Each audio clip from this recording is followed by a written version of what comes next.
अब रात होने का इंतजार करता है ताकि रात के अंधेरे में वहां से निकल सके। रात हो जाती है और मेडिक ने अपनी गाड़ी की लाइट्स उस तरफ जला रखी होती है जिस गुफा के अंदर बेन है। बेन चुपके से दूसरे रास्ते से बाहर आता है। वह देखता है कि मेडिक बाहर पी कर रहा है और इसी बात का फायदा उठाकर वह गाड़ी से अपनी जैकेट निकाल लेता है क्योंकि बीहड़ में रात को बहुत ज्यादा कड़ाके की ठंड हो जाती है। मेडिक जब गाड़ी में आता है तो समझ जाता है कि बेन यहाँ पर आया था। वह अपनी गाड़ी को स्टार्ट करके तेजी से बैक करता है। गाड़ी के ठीक नीचे बेन होता है और वह जल्दी से पत्थरों के पीछे छुप जाता है, जिसके बाद मेडिक उसके ऊपर जानलेवा बॉम्ब फेंकता है। बेन के पास वही स्लिंग शॉट होता है जिससे वह एक मार्बल का निशाना लगाता है और निशाना सीधा मेडिक के सर पर जोर से लगता है जिससे मेडिक वहीं पर बेहोश हो जाता है। मेडिक को जब होश आता है तो वह रस्सियों से बंधा हुआ होता है। वह गाड़ी के पीछे बैठा होता है और अब सुबह हो चुकी है। वह देखता है कि बेन गाड़ी के बाहर है, जिसके बाद बेन गाड़ी चलाकर मेडिक को सीधा शेरिफ के पास ले जाता है और उसे सब कुछ सच सच बताता है कि किस तरह से मेडिक ने उसी के दोस्त बूढ़े आदमी को यानी कि चार्ली को बेरहमी से मारा था। साथ ही शेरिफ को वह पैसे भी देता है जो उसे मेडिक ने दिए थे ताकि वह अपना मुंह बंद रखे। और अब मेडिक का जुर्म पूरी तरह से साबित हो चुका है और अब बेन मेडिक के पास जाता है, उसे उल्टा सीधा कहता है और अपना गुस्सा निकालता है। कुछ देर के बाद मेडिक कहता है मुझे वॉशरूम जाना है और जब वो वॉशरूम के लिए जाता है तभी कुछ देर के बाद इन्हें अंदर हेलीकॉप्टर की तेज आवाज आती है।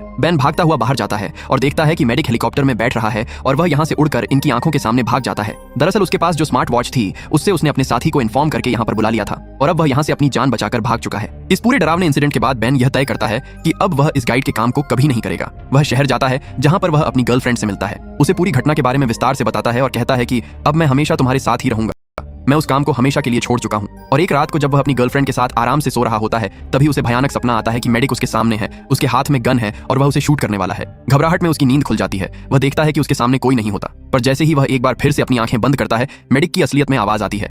मेडिक सच में वहां पर खड़ा होता है, उसके हाथ में गन होती है। मेडिक हंसते हुए कहता है कि पिछली बार तुम बच गए थे लेकिन अब तुम्हें मुझसे कोई नहीं बचा सकता, और वो उसे शूट करने वाला होता है कि तभी बेन की गर्लफ्रेंड उसे पीछे से शूट कर देती है। दरअसल बेन ने जो उसे गन दी थी वह हमेशा अपने तकिए के नीचे रखकर सोती थी और उसी गन से वह फुर्ती से उसे गोली मार देती है, जिसके बाद बेन भी अपनी गन से गोली चलाता है और मेडिक की वहीं पर मृत्यु हो जाती है और इस तरह से मेडिक की जिंदगी का हमेशा के लिए खात्मा हो जाता है। और इसी के साथ हमारी आज की यह स्टोरी यहीं पर खत्म हो जाती है। तो दोस्तों, आपको यह स्टोरी कैसी लगी हमें कमेंट करके जरूर बताना और इसी तरह की कहानियों के लिए हमारे चैनल को सब्सक्राइब जरूर कर लेना।